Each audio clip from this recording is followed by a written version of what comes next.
So I'm sitting watching a beautiful sunset, and the only way I can feel joy is with the beautiful sunset. If the joy stays with me, great. If the joy leaves when the sunset leaves, I've got a problem. Yep. That's how I look at it. Okay, that's so great. The sunset simply magnifies what's already in me. Yep. Versus you make me really happy. I'm already happy. So here's, great. So here's the thing, you're in a relationship with someone. If you feel happy and joy and loving and wonderful, it's not them that's doing that. They're just lighting up what's already available in you. So the sunset should just light up what's already in you. But if it stops when you leave, that to me is indicative of work to do, because why did the joy stop? Hey, thank you so much for checking out this video. I trust you got value from it.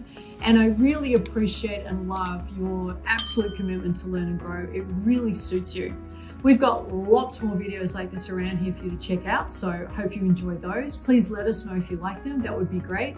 And you can click below if you'd like to find out about what we do here at the International Coaching Institute.